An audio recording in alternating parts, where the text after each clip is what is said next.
Now I can start with chapter 3 today. So in chapter 1 and chapter 2, we talked about risk. How do we make decisions when there are risks involved, when the outcome of my decision is not certain, if you can have losses but also you can have gains, so you have risk involved. How do you make decisions? That was chapter 1, utility theory. And then chapter 2 was on how do we classify, how do we order risks using groups of decision makers, right? So chapter 1, chapter 2, and in chapter 3 we want to oops, okay, we're back. In chapter 3, this chapter, we want to change the focus a little bit. We are going from one-dimensional risks, right? D-risk X or D-risk Y, to multiple risks. So we are still looking at uncertain outcomes, but not uncertain outcomes of a single risk, but multiple risks. So for example, what if I'm an insurer and I have a group of policyholders, right? I sell a life insurance policy not to a single policyholder, but to multiple policyholders. Then each policyholder is a risk because what you have to pay to your policyholder is unknown in the beginning. Depends on if you have a life insurance contract, it depends on the timing of that. It depends on profits from your investments. So each single policyholder is a risk, but you have multiple policyholders and they are somehow dependent. Similar, if you invest in stock markets, you can think of, should I buy Tesla? Yes or no? And you can investigate the stock price of Tesla, the distribution of having big gains and big losses. That's a single risk. But of course, I shouldn't invest only in a single stock, only in Tesla. I should also invest in Apple and maybe also Google, and maybe Pfizer might be a good choice now. Well, probably are a little bit too late.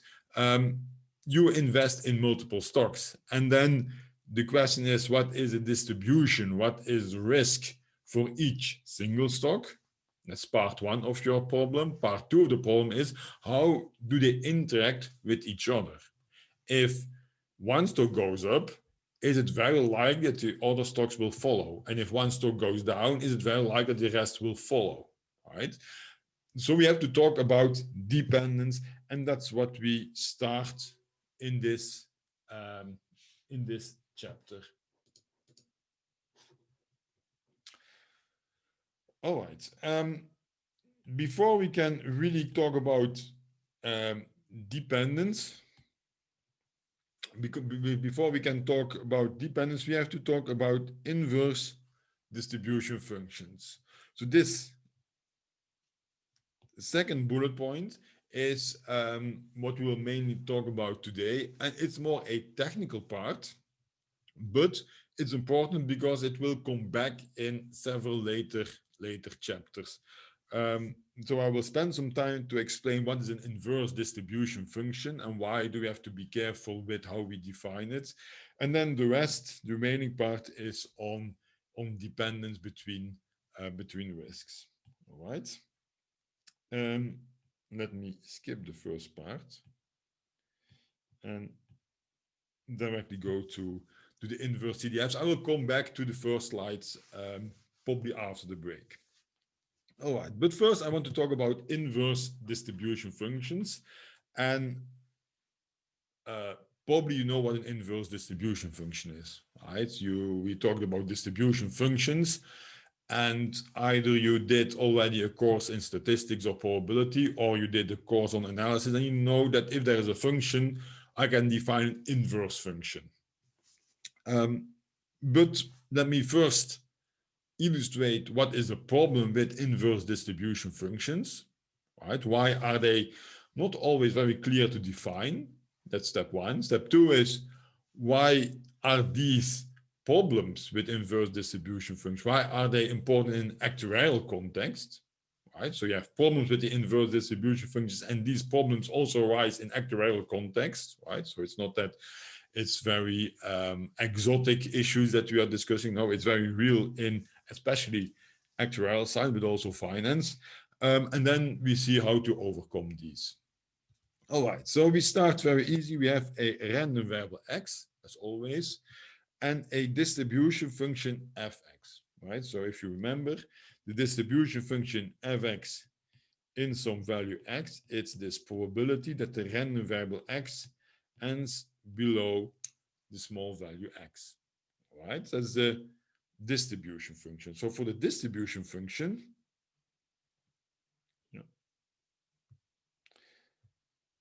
for the distribution function, we have something like this.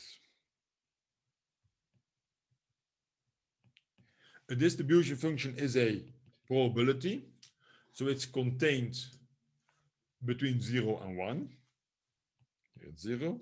And for any value x, the distribution tells you, well, this is the probability fx of x, right? So the distribution function goes from the x-axis to the y-axis, where on the y-axis you have probabilities, right? For any x, you travel via the distribution function to the y-axis. And then we know that an inverse function, that we note with the -1, is a function that is doing the opposite, right? If the distribution function starts on the x-axis via the distribution function goes to the y-axis, I want to define a function that is traveling in the opposite direction, starts on the y-axis, and via the inverse function goes back to my starting value, right? That's the idea, the philosophy, say, of an inverse function. So if we have that the distribution function goes from x to y, I want to define an inverse function that goes in this direction, right? That's the objective. That's what you want to do. And that's what I see here in this formula too. So if you start in x, then you apply the CDF. You go from the x-axis to the y-axis, but then you apply this inverse, then you go back from the y-axis to the x-axis, and you should end up where you started. All right, so you start in x, you travel to y, then you travel back, and you want to end up back in x. That's the idea of an inverse function, right? Everyone agrees with me, right? That's what we want to do. If you look at the plots that I draw here, then actually you see that the inverse, it's straightforward defined, right? If I take a value p here, you don't need to think very hard, I hope, to see that the inverse, so fx minus 1p, if you don't know what is this value, then well, we say, well, if this is your CDF, then this should be the inverse, right? The function that I draw, the inverse, it's straightforwardly defined. Maybe the formula, the closed form solution for the inverse can be complicated, but if you look at the plot, you say, well, the only choice for this inverse is here. There is no other value on the x-axis that would be a reasonable choice for the inverse. Why is that? Because the CDF fx that I have here is a continuous function, and it's strictly increasing. It's continuous, meaning it doesn't make any jumps. It's strictly increasing, meaning it's never flat at some level p, right? In that case, there is no issue with the inverse CDF. And for example, if you take the exponential distribution, then the CDF of the exponential distribution is this thing here. And then you say, well, what is the inverse fx minus 1p? And then you have to solve, for example, this relation. All right, you say, well, if this is the inverse, then applying the CDF fx on that inverse, if I start in p, I do the inverse, I do the CDF, I should end up back in p. All right, so that means that if you have an inverse function that goes like this. So now I draw fx minus 1, right? So if you mirror, you get the CDF. If you have p here, you go to fx minus 1p. If you then apply the CDF again, then you travel back to here, you end up in p, right? Okay, and then you solve this equation here. Very simple, you find this result. Okay, you can do the computations yourself, but important is that you find a single function fx minus 1p, right? So fx minus 1p is equal to this value, uniquely defined. And if I start in p, I apply the inverse and then the CDF, I get p back. If I start in x, I apply the CDF and the inverse, I get x back. Right? So that's really the idea of an inverse. Right? You start, you apply one function and then the other, you are back in your starting value again. Right? And you can start with applying the CDF and then the inverse, or you can start with applying the inverse and then the CDF. Right? The order does not depend. It does not matter. Okay? Everyone agrees so far that this is the inverse we are looking for. Nice exponential distribution, and we can easily define an inverse. Again, for the inverse, the CDF of an exponential distribution, if you focus on the domain x larger than 0, it's a strictly increasing and continuous function. Right? So that's really important if we want to get a straightforward definition of an inverse. Okay, let's do it like this. Let's have a look what happens if I have a CDF that is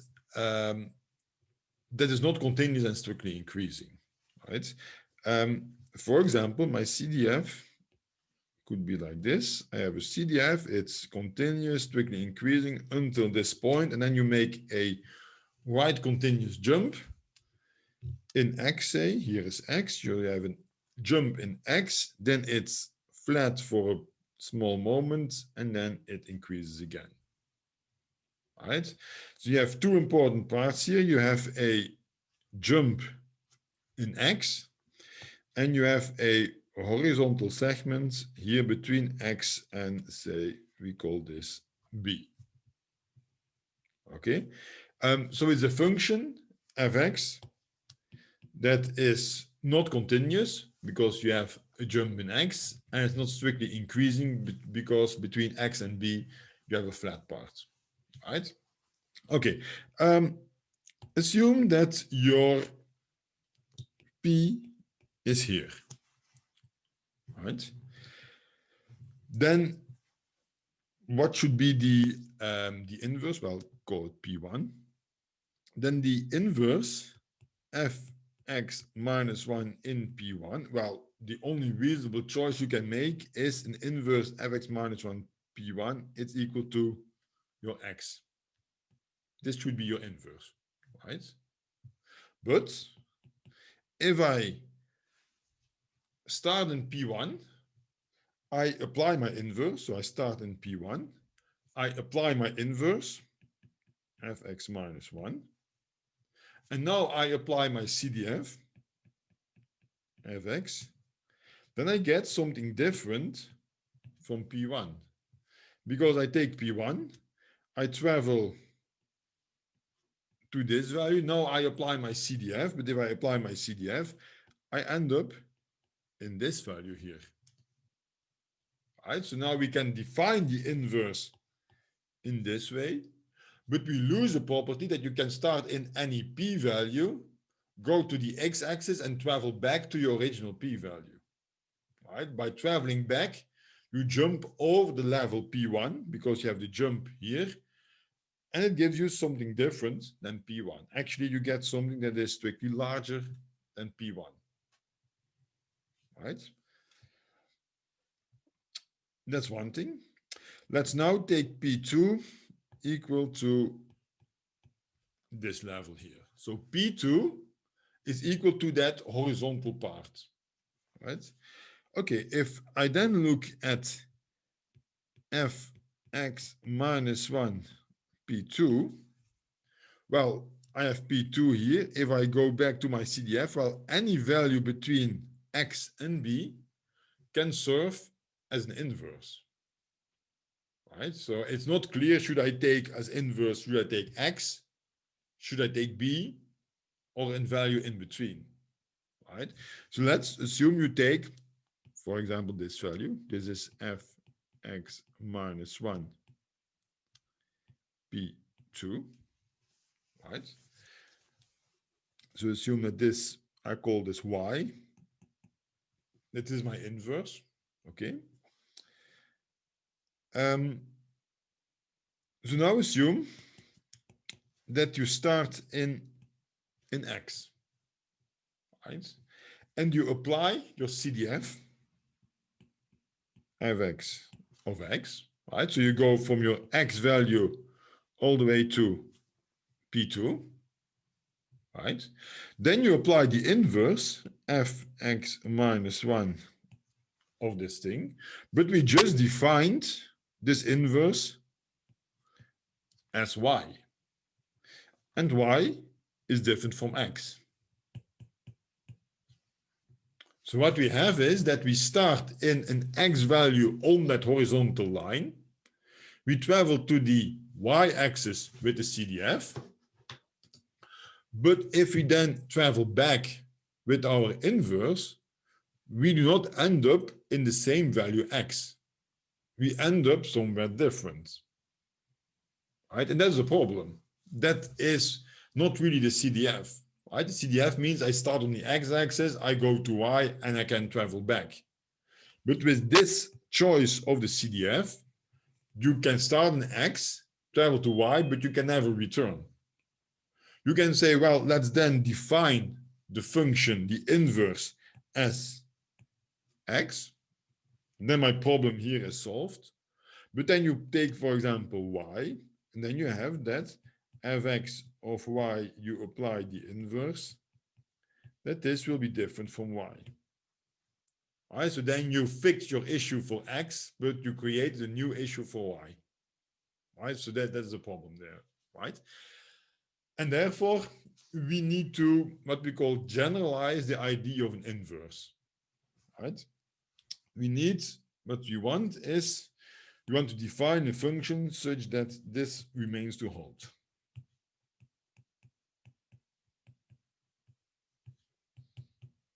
This is important, that we find a function, and maybe I call it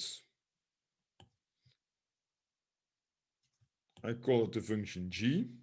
G will be our inverse, but I have to be a little bit creative with defining that function g. I cannot do it in the straightforward way, right? That's important, but I need to define a function g such that I can start in x, apply the CDF, then apply that inverse g, and end up back in x. That's what I wanted to define. Okay, so this is what I just explained. Okay, so what we do is, well, we cannot come up with a single inverse CDF, right? Because if we come up with a single inverse CDF, that's what I tried to explain, there are always issues. You can fix your problem for one x value, but then you create problems for other y values, right? So you need different types of inverse distribution functions. If you have an inverse CDF, like in a book or a paper or course notes, and they do not tell you anything on how to calculate, how to define that inverse, they mean this formula. This is the kind of regular, normal way to define an inverse. So what we do in this formula is the following. We have the CDF here. We have one here. And if you have a look at the formula, you take an infimum, right? You take fx minus 1p, it's the minus 1. It's the infimum. You look over all possible x values for which, right? So it's this condition that we need. The CDF should exceed p. Okay, so assume that p is here. This is p. Then if you look at this CDF, then you see that from this value on here, all these values have in common that fx of that value exceeds p. Right? So if I write this definition as the infimum of the set A, then this red part, this is the set A. Right? And if you take the infimum, the minimal element of that set A, you get this value here, which is what I hope you would expect. You think that's the only choice for the CDF to make if you have a function like this. Okay. Let's take another example. Let's take a function like this. Again, we put p here. Then you see that if I start here, all these values means that the CDF exceeds p. All right, that's fine. But all these values here, for all these values, fx of x is equal to p. For all these values, fx of x is strictly larger than p. So it means that this whole set here, this is A, right? And the infimum of that set is this value here. This is fx minus 1p. Okay? So if we have a CDF where you have a horizontal segment like this, then the inverse fx minus 1p is defined as the smallest element, right, the lower bound of your horizontal segment. Right, for all values here, you have that fx gives you a value equal to p, but the one that you pick is the smallest one, the lower bound. Okay, that's the regular, usual choice for the inverse. Okay, let's have a look at this definition here. Again, you look for all values x, but now your condition is that the CDF should be smaller than p. You look for all values x, such that applying a CDF gives you something that is smaller than p, and then you take the supremum, the maximal element. Okay, let's have a look at this situation. Fx minus 1 plus, so the plus indicates that I switch from the inf to the sub. In p, it's the supremum. I look for all values on the real line, but now fx of x should be small or equal than p. Okay, we have a look, and then you see that all these values here have in common that applying the CDF on this green set gives you values that are below p. Right? Then you see that this, if I write this as the supremum of the set B, then this here is your set B. And your supremum, your maximal element of that set, is again this value here.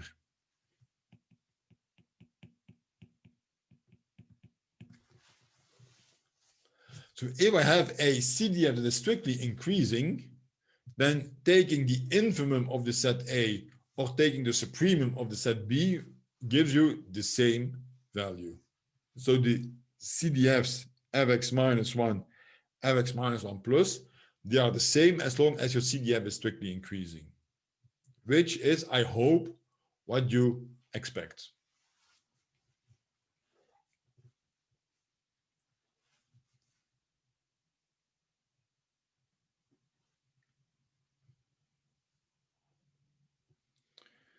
Okay.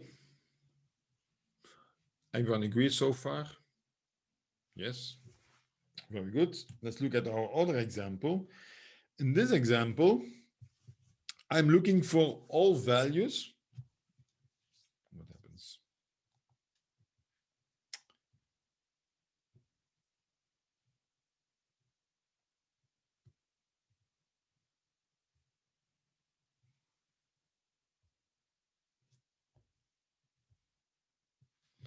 Okay. So I'm looking for all values in the set B, so that the CDF gives you something that is small equal than B. You see on this set, you have that fx of x is strictly smaller than P, so it belongs to B. And then, as we already said, in this zone here, you are equal to P. So this set here, all the way to here, this is the set B. And now you see there is an overlap between A and B. The supremum, the maximum element of your set is here, right? This is fx minus 1 plus P. So if your P here corresponds with a horizontal segment, your normal inverse gives you the lower bound of that segment, and your plus inverse gives you the upper bound of that horizontal segment, right? And then you can say, well, actually, if I have a P that corresponds with a horizontal segment, then any choice between your minimal and your maximal value on that segment can be used as an inverse, right? We have one inverse that gives you the smallest value of that segment. We have another inverse that gives you the largest value. How can I attain values in between? I take a linear combination, right? So with the alpha inverse, fx minus 1 alpha p, I take alpha times fx minus 1p plus 1 minus alpha fx minus 1 plus p. You see, if alpha is equal to 1, you get the smallest value. If alpha is equal to 0, you get the largest value. If alpha is somewhere in between 0 and 1, you get the value in between these bounds. So this is fx minus 1 alpha p. And your alpha is in 0, 1. Okay.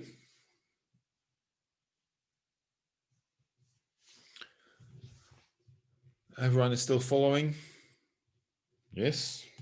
Very good. So if I go back, instead of having just a single definition for the inverse, I now created infinitely many inverses. I have my regular inverse. I have my what we call plus inverse, the inverse that takes the largest value if I'm on a horizontal segment. And then I have these alpha inverses for any alpha that gives me any linear combination between the regular inverse and the plus inverse, right? If your CDF is strictly increasing, like the CDF of an exponential distribution on the positive part, then all these inverses are the same. It doesn't matter what choice you take. If you take the first one, the second one, or the third one, gives you all the same values. It's only if I have a CDF that is constant as a horizontal segment and your P corresponds with that horizontal segment, then your inverses are different. You have to be careful, what inverse should I pick? All right.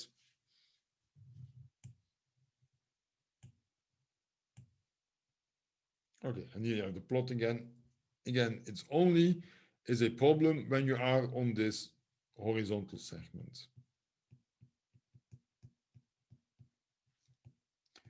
On a horizontal segment, you see you have a minimum value, a maximum value, and a value in between. Okay. Then we have that if you have a jump, if your CDF is like this. Then if you take P here, you see that applying the inverse gives you this value. Applying the CDF gives you this value.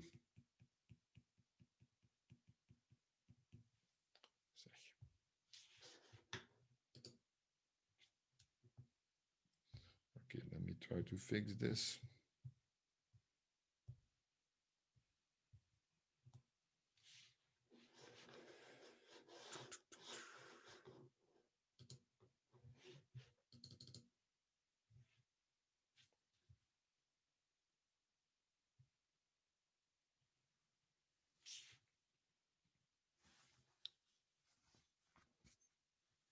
Okay.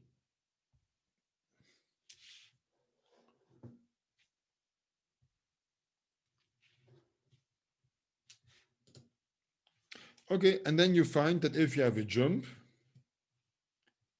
then this inequality is strict, right? For a P that is inside the jump, say.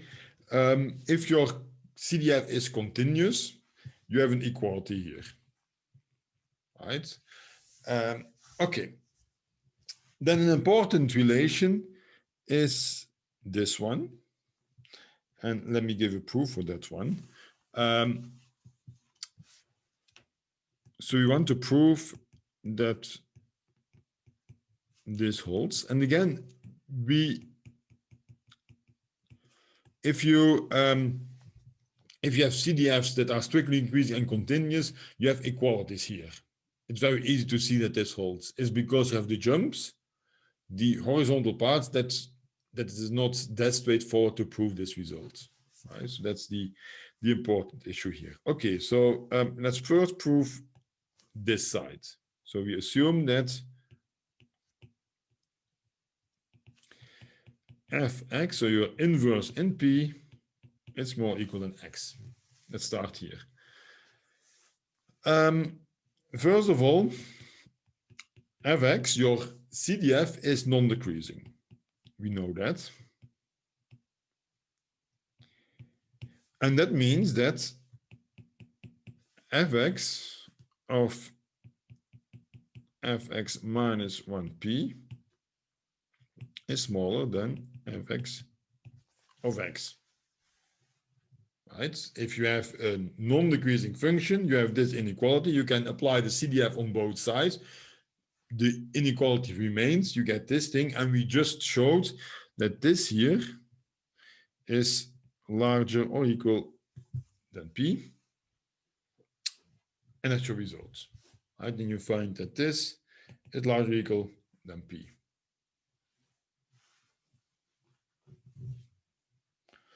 Okay. Yeah, let me leave it like this. Let's prove the other way. Well, let me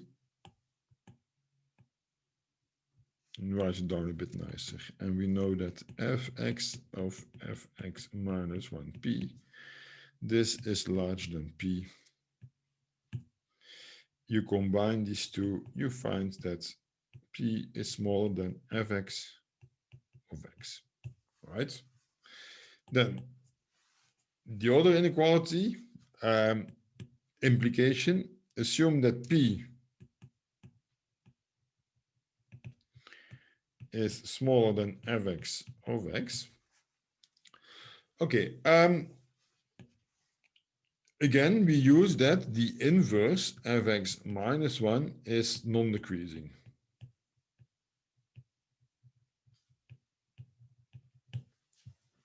Right, so we assume that, well, no, we know that the inverse is a non-decreasing function because the CDF is a non-decreasing function. Then we find that fx minus 1p is smaller or equal than fx minus 1 fx of x. Right? We apply the inverse on both sides.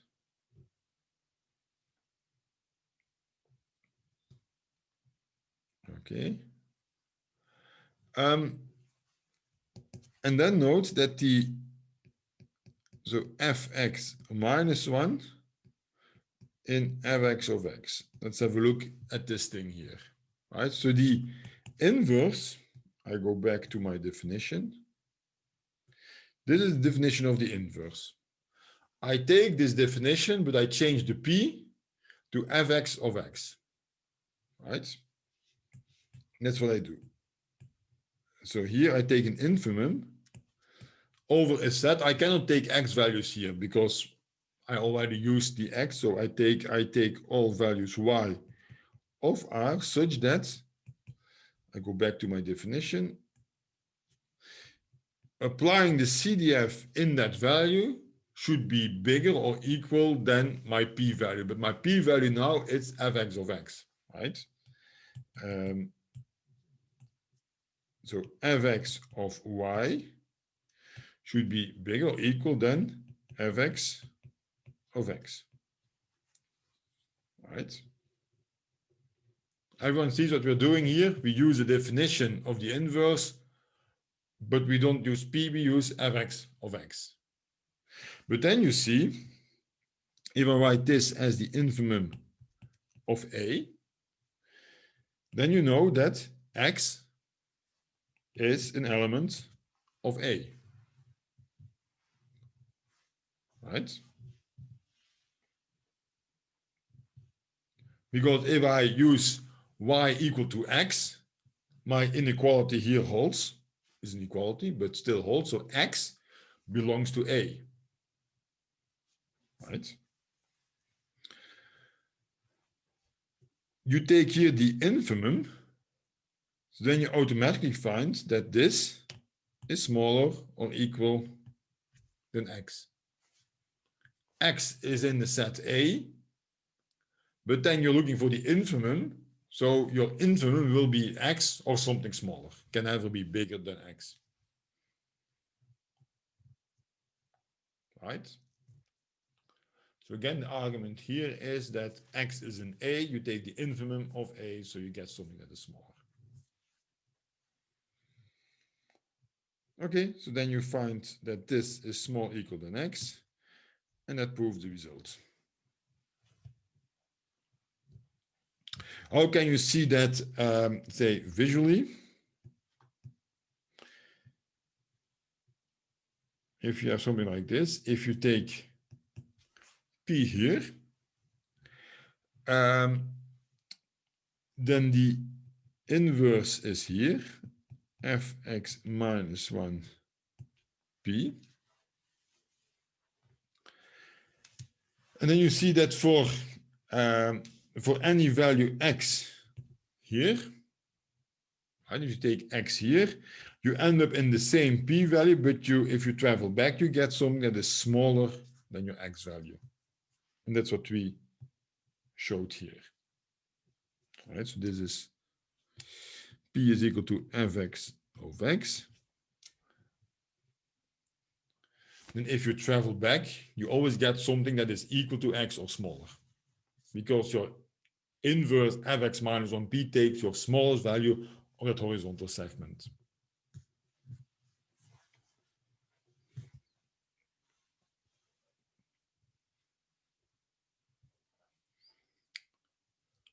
All right.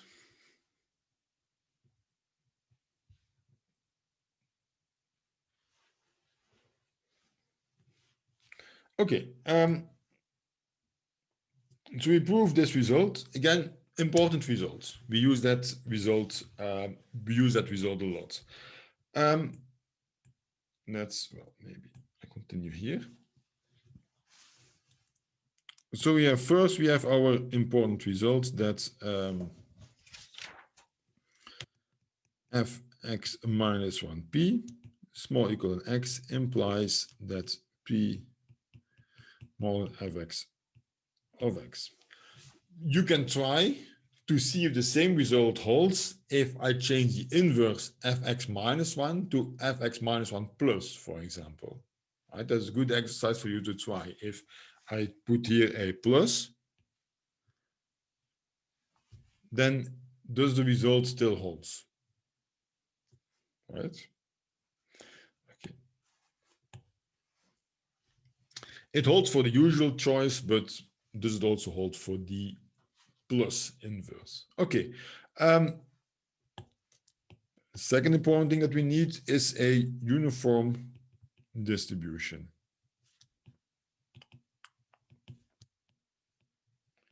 What is a uniform distribution? U. It's a distribution where the support is 0, 1, so it takes values between 0 and 1, and the density is given by this function here, fu. It's always 1 between 0 and 1. It's 0 outside these bounds.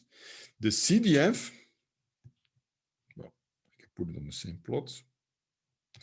The CDF, it's 0 until 0, then it increases to 1, and then it's 1. So this is your CDF. So the CDF f of a uniform distribution U in small u is equal to U if U is in 0, 1. Below 0, it's always 0. Above 1, it's always 1.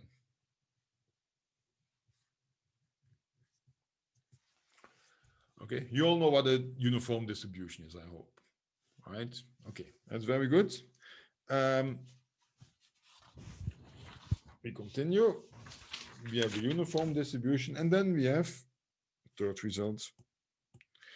We can prove that if I take a distribution, a random variable x, and I look at the inverse of x, fx minus 1, that's a function, but now I plug in that function, I plug in the uniform distribution u.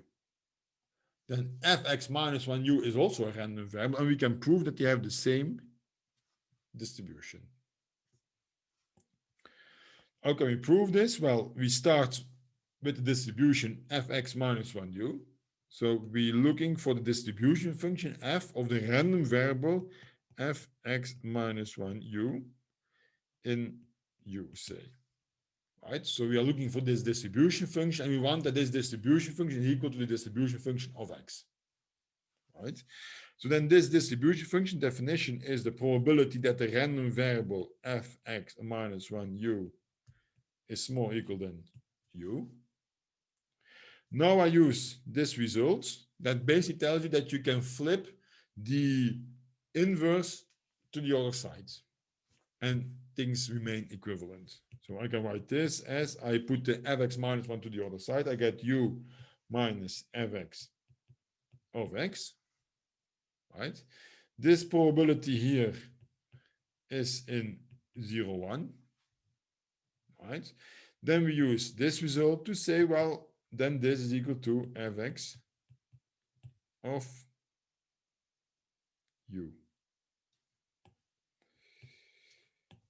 U here and a u here. And there you go.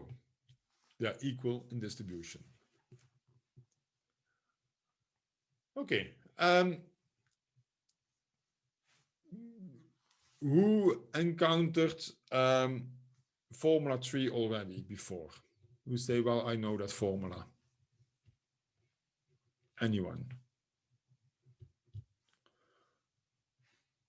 Or is it the first time you see this formula?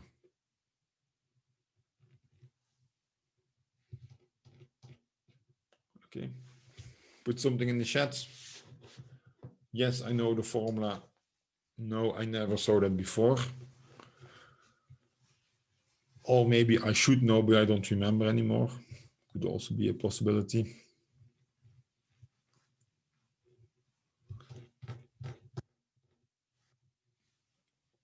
Let me know. Did you see this formula before? Yes, no, maybe.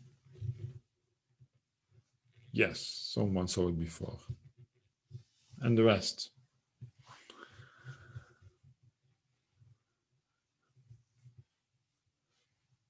Okay. And the rest?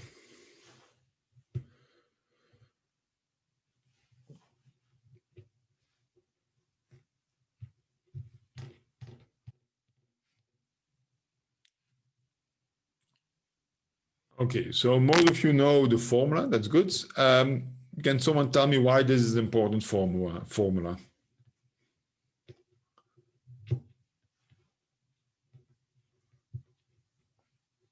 Where do we use this formula? Well, not we, but where is it used? Who knows? Sampling from a distribution. Yes, exactly. So if you look at formula 3, you see that if you want to move to the distribution X, you can go via the uniform distribution. If you have a uniform distribution, right, you have realizations, random numbers from a uniform distribution, then you can, so a uniform distribution means that the probability mass near 0 is the same as the probability mass near 1 is the same as the probability mass in the middle, right? It's uniform. There is no real distribution. It's just plain. But then to get the right composition of your probability mass of the random variable X, you can change the uniform distribution through the inverse to travel from the uniform distribution to the random variable X. Right? So once you simulate, so think about Excel, so you make one column, your column A are random numbers from a uniform distribution. You have the inverse of an exponential distribution, right? That's the one that was calculated somewhere in the first slide. You can apply that inverse CDF on column A to get realizations from a exponential distribution that you can put in column B. In column C, you can use that same column A, but now the inverse of, I don't know, a Pareto distribution to put in column B, realization from a Pareto distribution, right? Just from the random variable Q, right? So you start with simulation on a uniform distribution, and then you can tailor the distribution as you like to your preferred distribution, right? And that's really important. So once you have an inverse distribution, you have realization from a uniform distribution, you can move to any other distribution, right? So that's why it is important and used a lot. Okay. Okay, so that's what I just explained. If you have realization, so think about Excel again. So you have your column A with uniform distribution, and you move from column A to column B exponential, from column A to column C Pareto. The question is then, can I also go back from column B to column A again? Right? If I have my exponential distributions, can I go back to uniform distributions? Why would you do that? Assume that I have realizations from an exponential distribution. And I think, well, I want to go to a Pareto distribution. And it would be nice if I can start from the realization from the exponential distribution, go to the uniform distribution, and then from the uniform distribution to the Pareto distribution, right?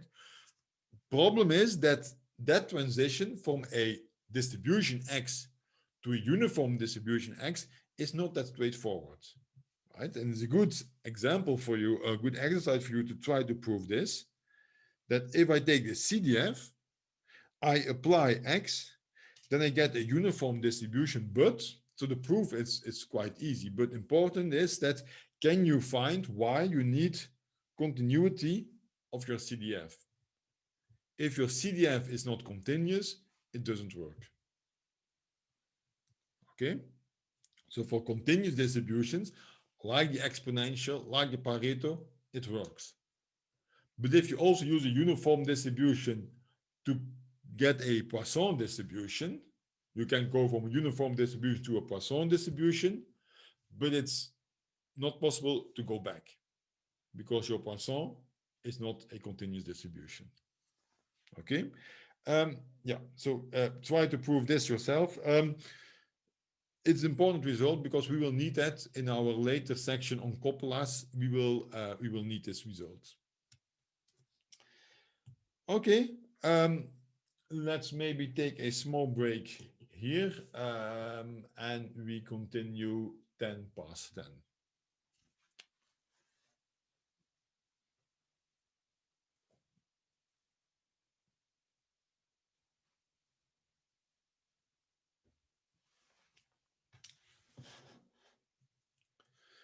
Okay, we are almost there in the sense that we almost have our say our toolkit for the inverse CDF such that we can do this mapping. We start on the x-axis, go to y, and then travel back to the point where we want to end.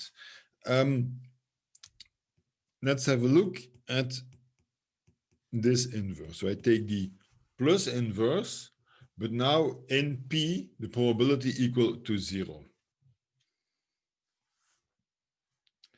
Okay, so what I was saying is I'm looking for this inverse, the plus inverse, but P equal to 0. Then by definition, you get this. But the inequality is an equality because your probability can never be negative.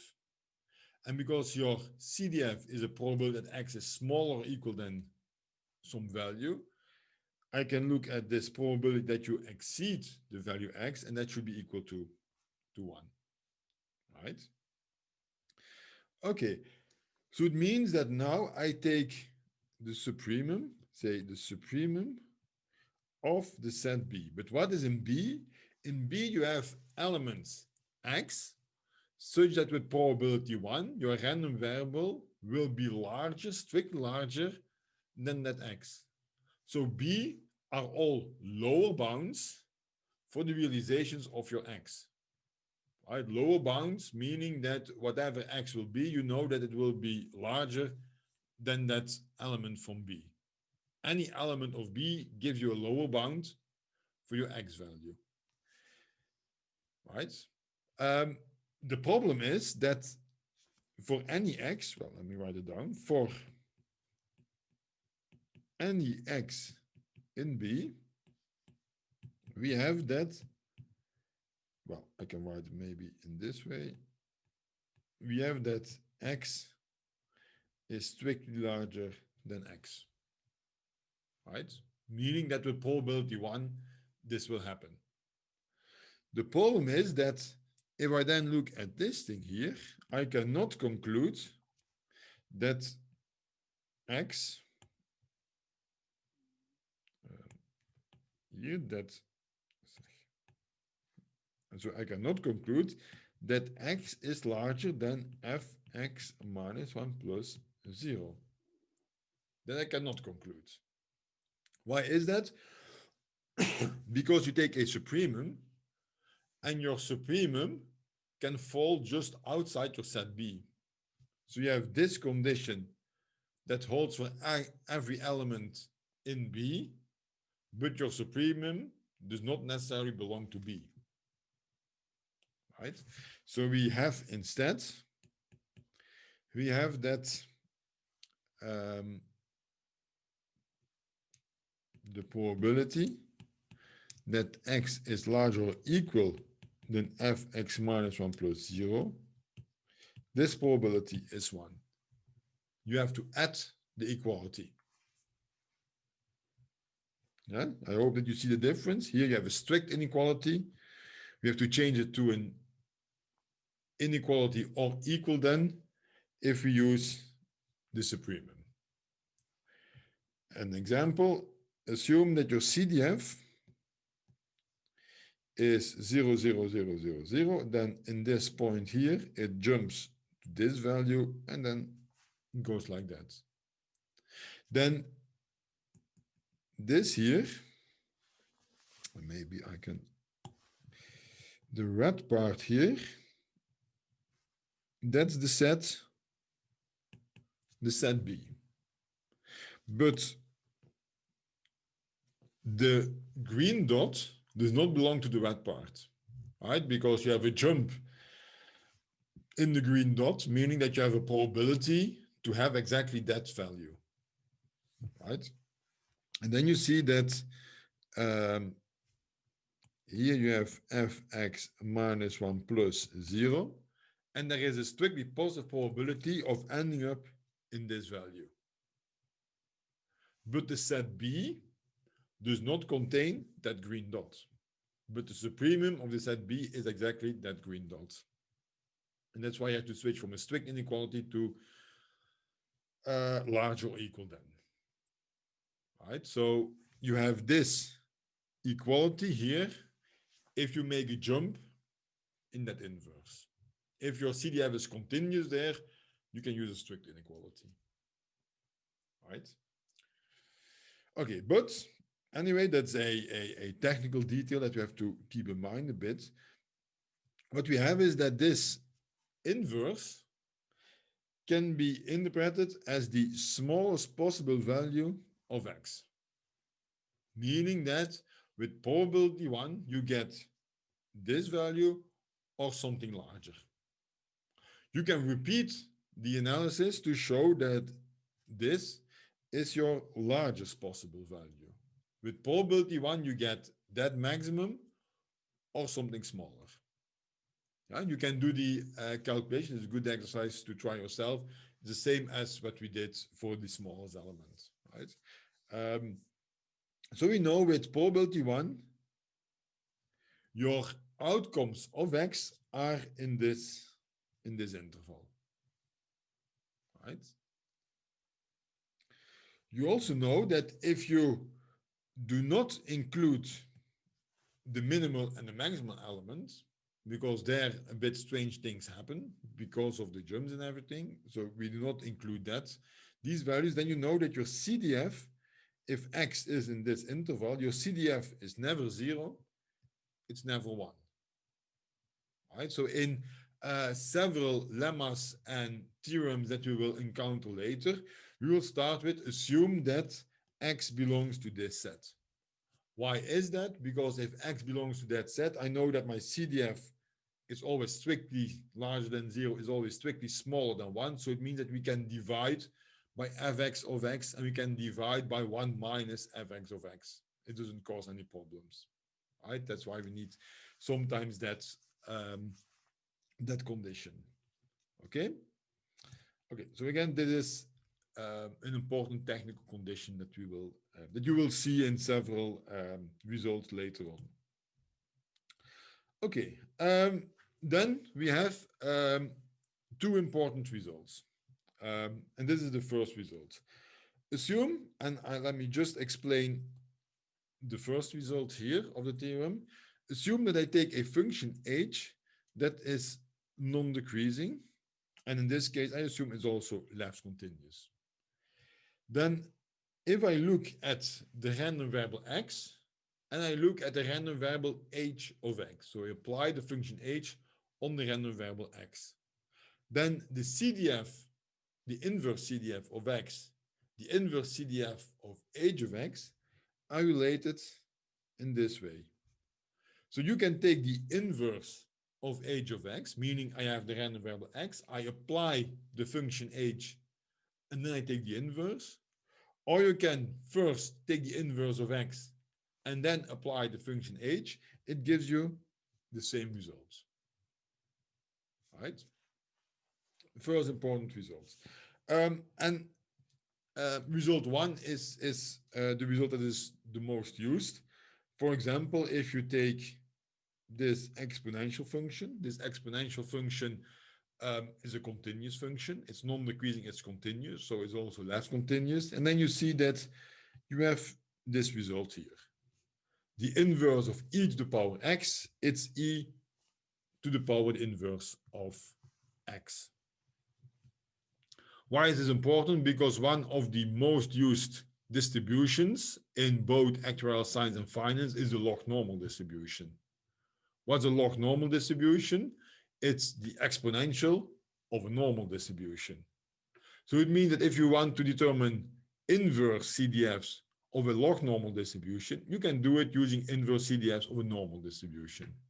If you have the inverse CDF of a normal distribution, you automatically get the inverse CDF of a log normal distribution through this theorem, right?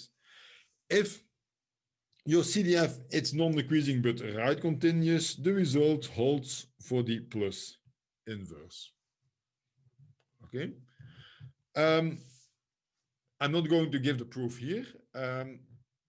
Later, so I will upload some notes.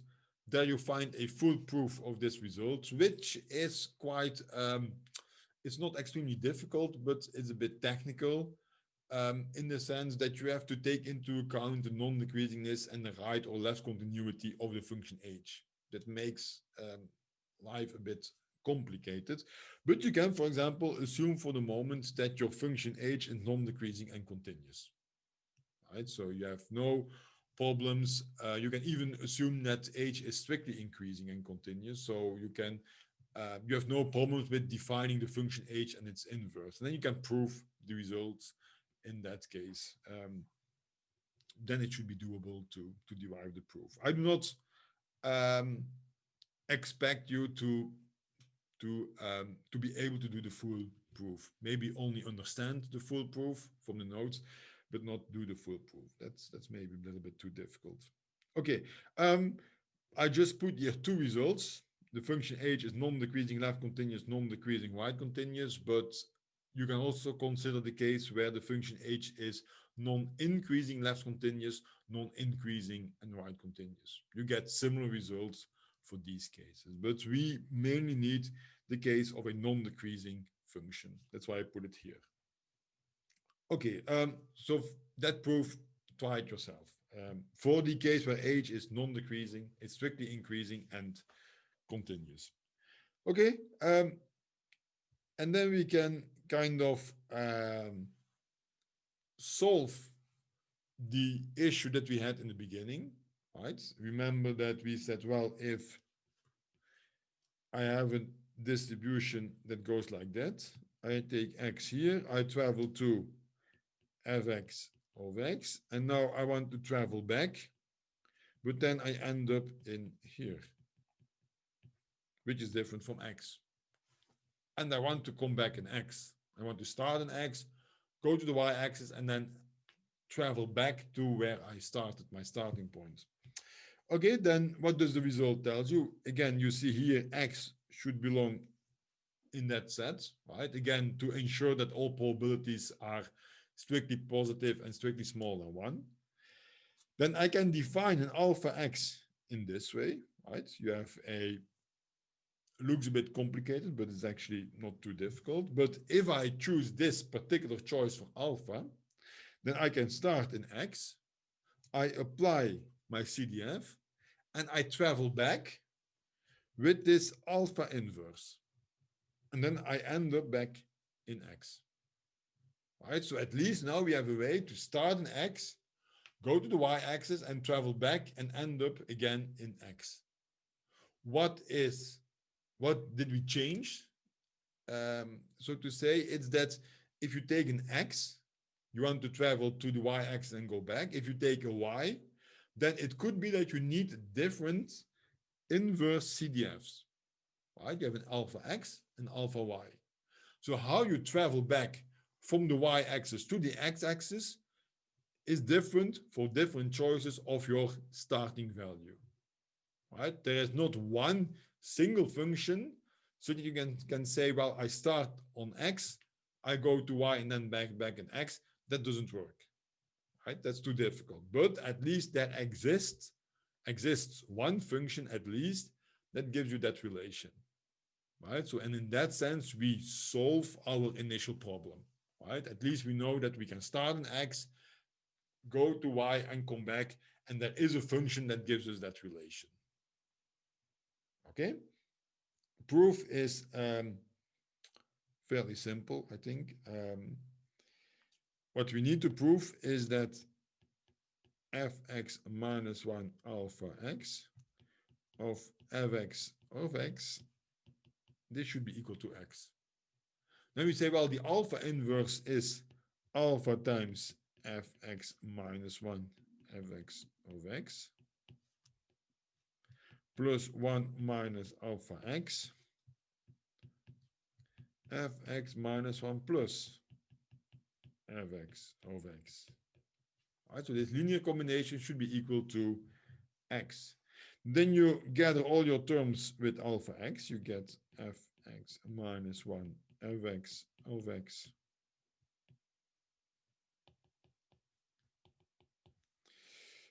minus this term here, fx minus 1 plus fx of x. you have one extra term, fx minus 1 plus, that I put on the other side. You get x minus fx minus 1 plus fx of x. Okay, and then you find that alpha x should be equal to, I reverse the order here, right? I don't do x minus, but I do fx minus 1 plus fx of x minus x, and I divide by fx minus 1 plus fx minus fx minus 1 fx of x. Okay. Do you see that this is in 0, 1?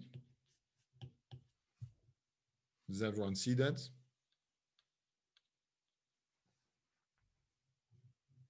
Yes, no? Because remember with the alpha inverse, that alpha, or alpha x in this case, should be in 0, 1. So we have now a solution for alpha x. We need to verify it's in 0, 1. So can you see that, or do I need to explain?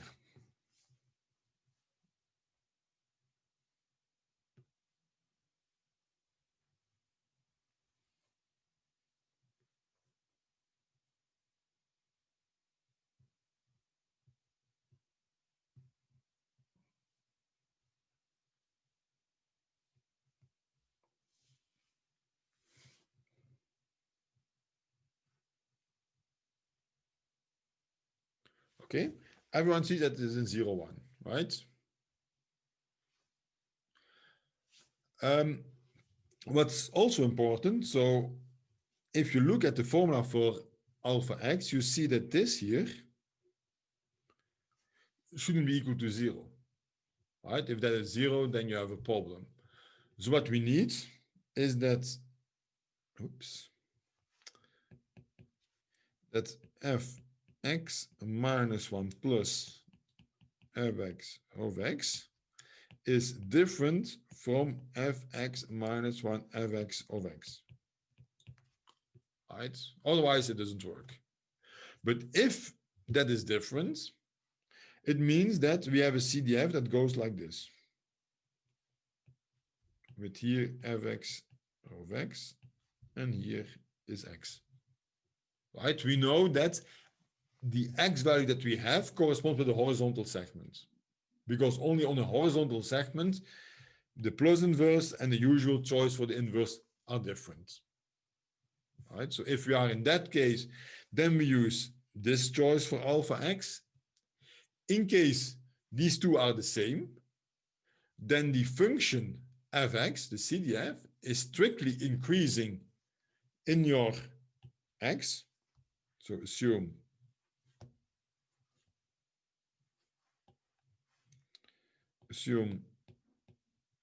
that fx minus 1 fx of x, the plus inverse, is equal to the usual choice of the inverse. Then we are in this case, right? Fx of x and x. And then whatever you use, the plus inverse, the alpha inverse, or the usual choice, they're all the same. So then we just say, well, let's take alpha x equal to 0. But if you want, you can take alpha x equal to 1, or 0.5, or 3.3, whatever you want. It gives you the same value, right? So this is just a default choice. Any alpha will give you this relation. In case the two inverses are different, there is a unique choice for the alpha. There's only one alpha that you can take. Okay? And that all is summarized in this result.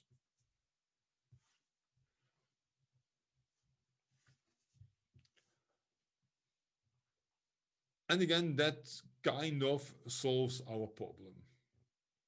Right? We can now start in x travel to the probabilities on Y with the CDF and travel back to my original starting point X, but I have to know what alpha inverse I should take.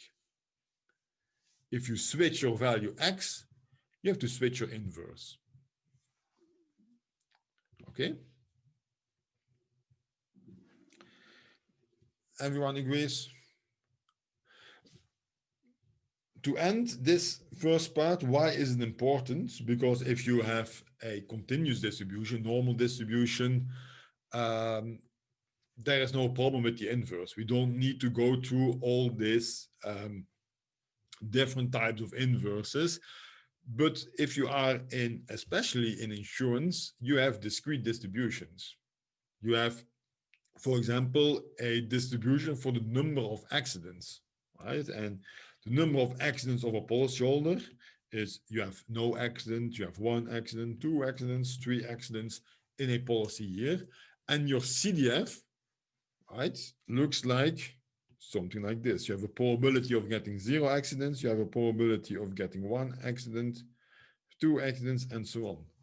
So in especially a discrete context, you automatically end up with CDFs that have jumps and that have horizontal parts. So that's why you need that generalization of the inverse. You cannot use only the normal inverse. You have to use the plus inverse and the alpha inverse to work with this type of CDFs, right? And that's why, especially in actuarial science, people start to generalize these inverses in order to include this type of distributions, right? Or you can have a distribution where you have a loss, where there is a positive probability of a positive loss, right? And then, for example, you have a continuous part. Then you see that you have a distribution that is continuous for strictly positive values, discrete in 0. Right? Again, you have these jumps, and that's why you need generalizations of the inverse. Okay?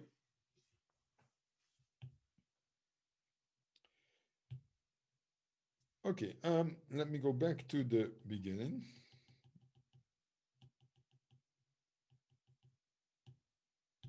Because we need everything on inverses to work with dependencies, and it will become clear now and next week why we need that. But that's more a technical part. But now we can talk about dependencies, which will be a crucial part for this course, because if you look at a single distribution, then we know that the CDF is the most important object, because once you have the CDF, you can determine expectations and variances and the skewness, the type of tails, and so on and so on. It's the distribution that will give you all information of your random variable. So think about your Excel file, right? You have a large Excel file with data of, can be different stocks, right? You have returns on Apple, returns on Tesla, returns on Pfizer, or you have loss distributions, right? You have an insurance company that has life insurance losses. You have all the data on your life insurance business in column 1, but also you have a non-life business, you have annuity portfolios, pension liabilities, and you put all this data in separate columns, right? So what we can do, we like statistics, we can take one column and analyze that data, right? We can make scatter plots, estimate the density, the CDF, whatever thing you want to do. You can build your fancy machine learning algorithm to learn what is that first column, right? So we can take the data of one column, do some fancy stuff, and get a distribution at the end of that loss, right? Or that stock, whatever you are investigating, right? If you have different columns in your Excel file, you can repeat your analysis for different columns, right? You can do it for column 1, column 2, column 3, and so on. If you have 3 variables, A, B, C, you have to do that 3 times. If you go from 3 to 6 variables, the increase in computation time is roughly times 2, right? Your loop that you take is now not going from 1 to 3, but from 1 to 6, right? But in each loop, you do the same thing. You take all the data from your Excel in that column, then you do your fancy stuff with whatever machine learning you want to do, or you use statistical learning. You do something and it pops out, it gives you back a distribution function, right? And assume that that is something we can do, right? There are tons of books written on that problem, right? So we can solve that and assume that we are very smart, we can exactly solve that, right? So if we have some data from X1, we can find back exactly the distribution function of that risk. So if we start from Xi with data, we can find back the distribution function fxi, right? Again, it's not extremely realistic. There is some error margin there, but assume we can perfectly solve that problem. Then if you look at what happens in the future, it's not that just X1 will realize, you have a loss or a gain for X1, and then X2 will realize, and so on. No, what happens is you get a realization for all your losses, X1, X2, X3, and so on, at the same time, right? It's a joint realization. So if you know the distribution of X1, you can investigate what's the probability that loss 1, it's very large. We have a very extreme loss for X1. And you can look at X2, what's the probability that I get an extreme large loss for X2, right? You want to investigate that.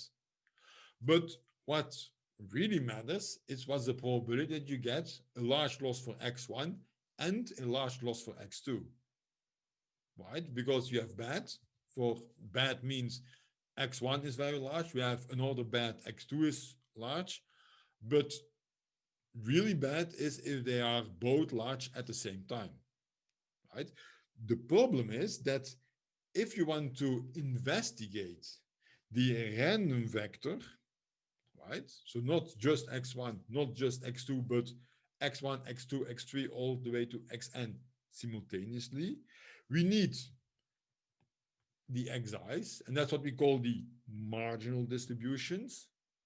But we also need to understand what happens in my vector simultaneously. Yeah? How are these random variables moving together? And that's captured in what we call the joint CDF. So the joint CDF, F, I use the notation with the bar below the X to note that we have a vector. Yeah? So there's a CDF of a vector, a joint CDF. It's this probability. It's not the probability that X1 is smaller than X1. It's not the probability that X2 is strictly smaller or equal than X2, but it's the joint probability that these two events happen at the same time, right? And in order to understand, to determine these probabilities, I have to understand how are X1 and X2 moving together, right? That's the crucial information. Whoops, I'm too fast here. Okay. First of all, if I know my joint CDF, I know my marginal CDF of risk Xi, right? If I know how is my vector moving together, I can just single out one single risk. Right? So that vector contains also the information on the marginal distributions, the X1, the X2, X3, and so on. The problem is that the other way around, from the marginal distributions Xi to the joint CDF, that doesn't work. If I know everything on X1, I know everything on X2, I still cannot determine the probabilities of X1 and X2 simultaneously. The missing piece is the dependence. It's information on how they are moving together. And how can you understand dependence? Let's assume that you have two risks, X1, X2, and assume that you know that they are positive, they are losses, and they are somewhere between 0 and 100, right? You get a loss somewhere between 0 and 100. I know more or less that x1 and x2 are uniformly distributed, right? So if I just look at x1, it doesn't tell me a lot on if it is close to 100 or close to 0, right? Same for x2. And I have to estimate these two losses, right? The one way could be I just put 50 here and 50 here, right? Doesn't need to be 50. You can choose 25, 70, whatever. What I want to say here is you use your information on x1, your information on x2, right? You use your data analysis tool on x1.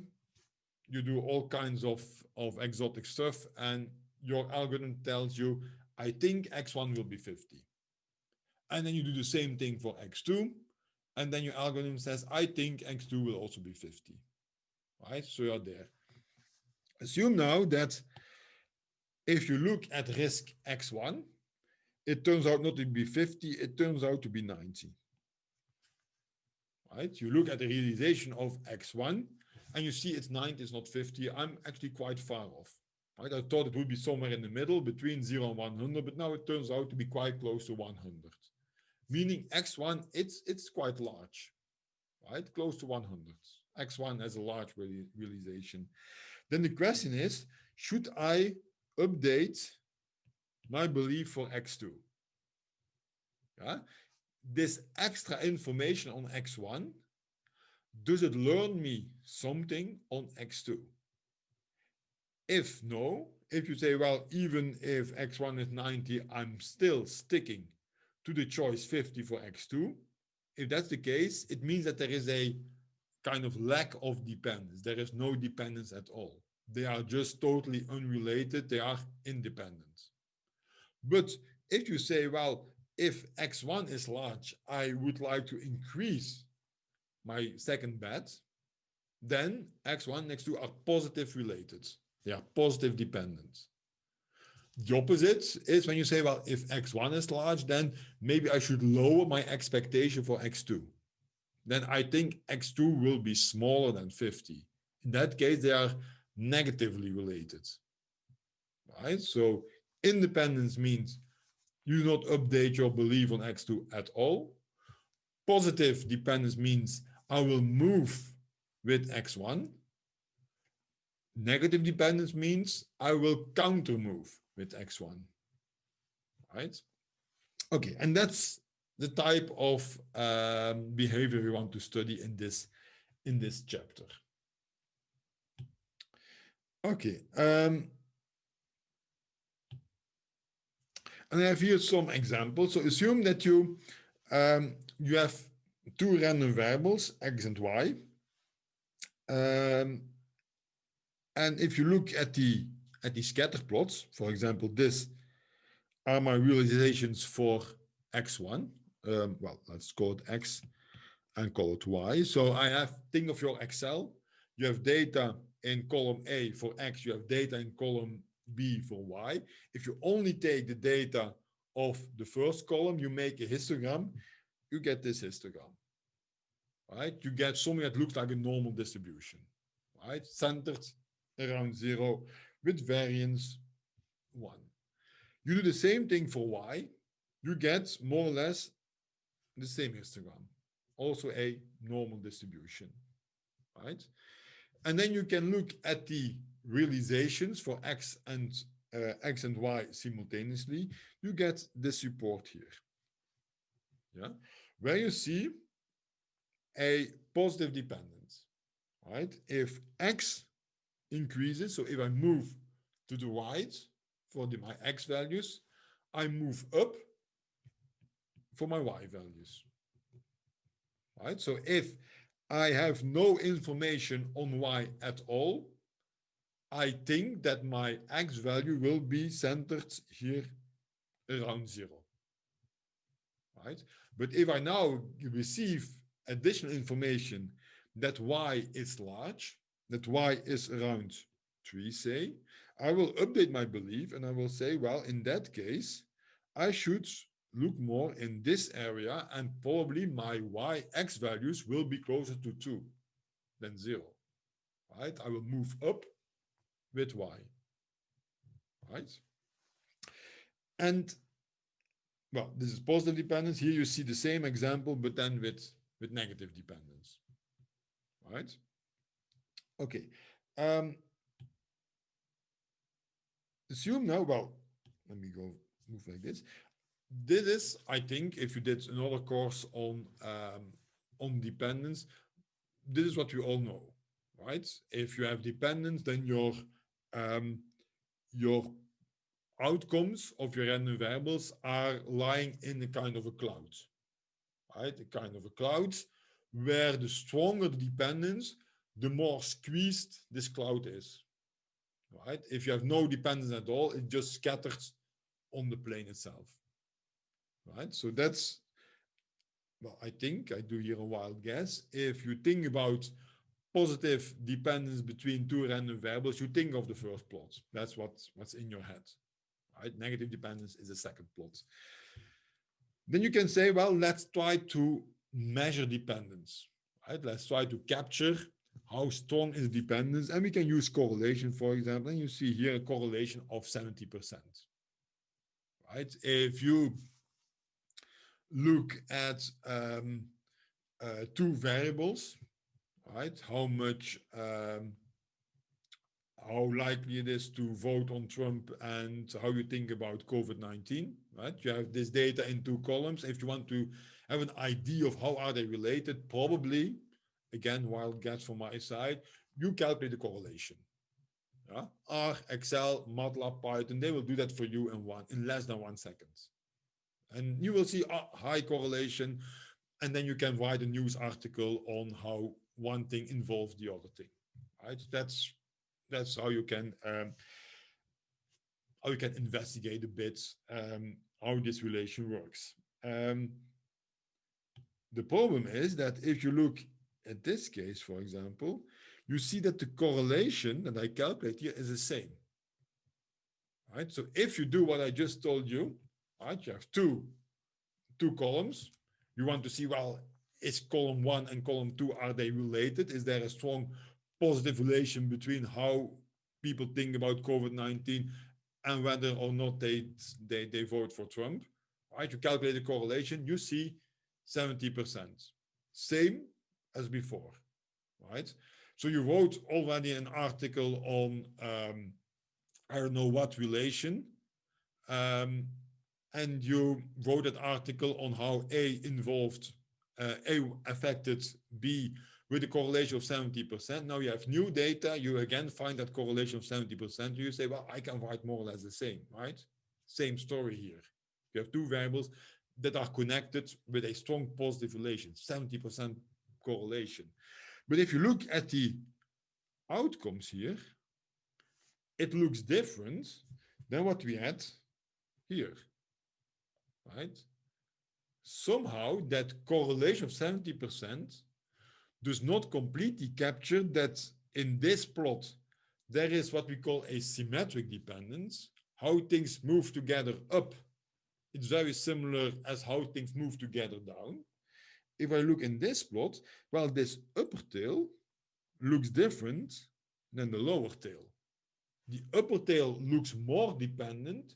Things are moving stronger dependent when they go up compared than when they go down, right? And very roughly stated, this is not science, we can say, well, on the previous plot, you had really a correlation of 70%, but here you have a correlation that is in the upper tail, here, larger than 70%. In the lower tail, it's smaller than 70%, and your correlation gives you an average between the two, and that's how you settle on 70%, right? But it shows that the correlation does not tell you the whole story. You are missing some important features of how things are moving together if you look at the correlation, right? That's one thing. Again, assume that you have two Excel sheets, right? You have X, Y in your first two columns of your Excel sheet one, you have X, Y, a different XY on your second sheet. If you draw the histograms, this one, they look very similar to the ones that I have on the previous slides. All right, so if I only investigate risk one in this case, I get the same risk as on the previous slides. Right? Same for risk Y. Same for the correlation. So you're doing three things, right? You are comparing your first risk, your second risk. You see the same as what you had before. What you do here, risk X and Y, they are the same, risk X, risk Y. No difference. You calculate a correlation because you know, well, marginal distributions do not tell me anything about dependence. So you calculate a correlation, 70%. You calculate a correlation, 70% is the same. Right? So what you find is that even when you calculate your marginals, you calculate the correlation, the way how things move together can be completely different. Yeah? And it's important to capture these differences. So marginal distributions, correlation, they are good tools to start with, but you need more sophistication to understand dependence. Right? Here another situation. Again, you see a X, Y, same as in our first two plots. You see a correlation of 70%. Again, same thing. But here you have a very strong negative, very strong correlation on your negative side. Right? Assume that you invest in stocks. Yeah? You buy Tesla, you buy Pfizer. Then you do an investigation of your stock Tesla, right? You use your fancy machine learning algorithm. You get the distribution of Tesla. You do the same for Pfizer. You even calculate the correlation and you get this return distribution for Tesla, this one for Pfizer. This is your correlation. Then it would be nice if you know whether you are in this case,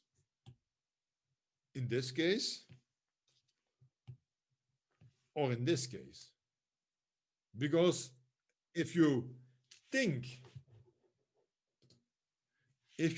that you are in this situation, but in reality you are in this situation, I hope you see that you have a problem.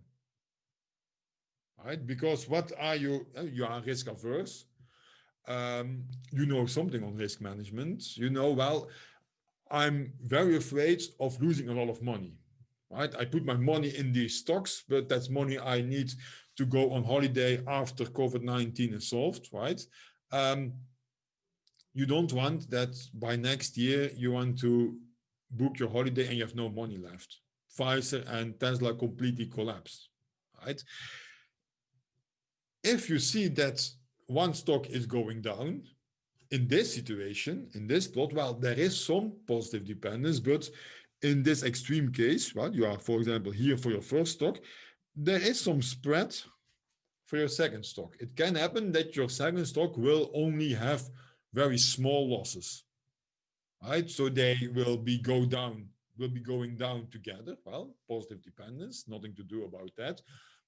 But it's not, you can manage this dependence. Let's say it like that. You can take this risk.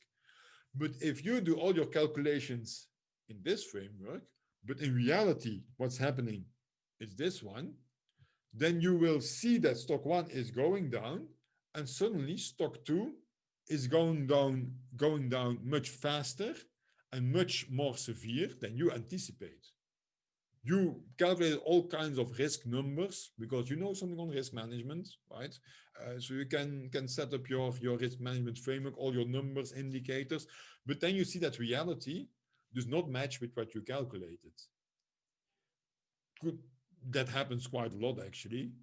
Sometimes it happens because you are in very extreme situations, right, that you could not anticipate it, but sometimes, not sometimes, very often, it happens because you are just working in the wrong framework. You are working in that first cloud of realizations which was artificial. That was not the wrong, that was the wrong model.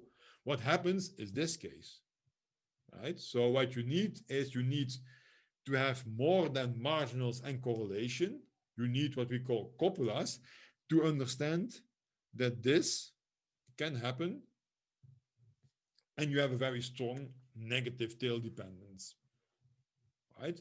And that's why you need these copular functions, because we need, when we have the marginals, when we have the correlation, we need flexibility to model different dependency structures, right? Even if you, because dependent, that's very difficult to understand, right? Understanding and coding one random variable is already difficult. Now we have to do 2, 3, maybe 50. That's very complicated. But if we have a tool to generate different dependency structures, so I showed you 3 here, but maybe we can have a tool that we can try 100 different dependency structures, same marginals, same correlation of 70%, at least I can understand, okay, what's the worst thing that can happen to me?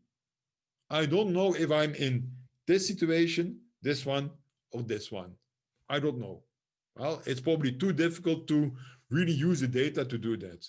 But what I can do, if I have a tool to generate these dependency structures, I can first do this, do all my calculations, say, well, in this case, we're fine. Then I can move to this, do all my calculations, say, well, we are even fine in this case, because I have not too many negative dependence, negative tail dependence. I have a lot of positive tail dependence. But if one stock goes up, the other stock will very quickly follow. I like that, right? And I can investigate this situation, and I can find out, well, if this is the situation, that's very bad for me, right? Again, you are in this, what I explained in chapter 2, this worst case scenario risk management, right? You first create a tool that can generate different scenarios, and then at least you have a way to investigate what is the worst that can happen to me, right? In these very limited set of 3 scenarios, you say, well, I pay extra attention to this scenario, where things go very fast down together, right? Now something else I needed to say before I end. I forgot. Yeah, no problem. Okay, so that's why we need this chapter on copulas. We want to design the framework where we can try all these different types of dependencies, from very intuitive to more exotic, and maybe we can try even more exotic distributions, right? And then the last thing before I end is that if you think about your problem, so you have your Excel file, you have all your data in columns, solving for the distribution of each column, again, I assume here that I can do that perfectly. There is an error margin, but it's reasonable to assume that we can solve that problem. We can find the exact, or we can come very close to the exact distribution, right? We have statistical learning, we have machine learning, maybe you can even use more fancy tools. We can do that. But if you go from 3 to 6 distributions, and we need to find the joint distribution, how they move together, going from 3 to 6, the complexity does not shoot up by a factor 2, right? It's much more complex because you have 3 risks. You add 1 risk, you have to compare that risk with risk 1, risk 2, and risk 3, right? You add a 5th risk, you have to compare that 5th risk with all the already existing 4 risks, right? So if you think about coding, it's more a double loop that you have, right? You take a risk, you compare it with everything you already have. How do my new risk move together with all my new existing positions? And then you add another risk. How is that risk moving together with already existing positions, right? So the complexity of your problem is really exploding when you deal with multivariate risks. When you're adding risks, you go from 3 to 5 risks, to 10 risks, to 20 risks, 30 risks. At some point, things are so complex, it's very hard to solve it, right? So solving different individual risks, we can do that. But solving multidimensional risks, especially when your dimension is large, that's a problem. And very often dimensions are large. If you think about portfolio selection and how many stocks do you invest, 10, 20, 30, can be quite complex, right? So that's a problem. So assuming that you can exactly find the dependency structure between your risks, that's a big step. Assuming that you can find a distribution for a single risk, difficult, but reasonable to assume we can do that. But assuming that we can do the dependency structure for 30 risks, that we can understand how 30 risks are moving together, there's a problem. You can do for 2, 3, maybe 4, things get very messy, right? You need a very crazy mathematical mind, I think, to understand 30-dimensional risks, right? So if you do multivariate risk analysis, the idea of finding the best in terms of the best fitting distribution, multivariate, that's very, very shady, right? And that's why, especially when you deal with multivariate risks, you need to do this worst case scenario management. You know that finding the exact risk for your multivariate problem is too complicated. So we do different scenarios. And the copulas give us a way to walk through different scenarios. And then we can calculate each scenario, and then we can understand a bit what's the worst thing that can happen to us, what's the best thing that can happen to us, where do we think is the middle, and so on. All right, so that's what we do in this section on copulas. We find a way to walk through these different scenarios. The next chapter on combinatoricity, we really looking at this worst case scenario, right? And that's how the two this chapter 3 and chapter 4 are related. Chapter 3 is on how to generate different dependency structures. Chapter 4 is what's the worst case dependency structure that we can think of.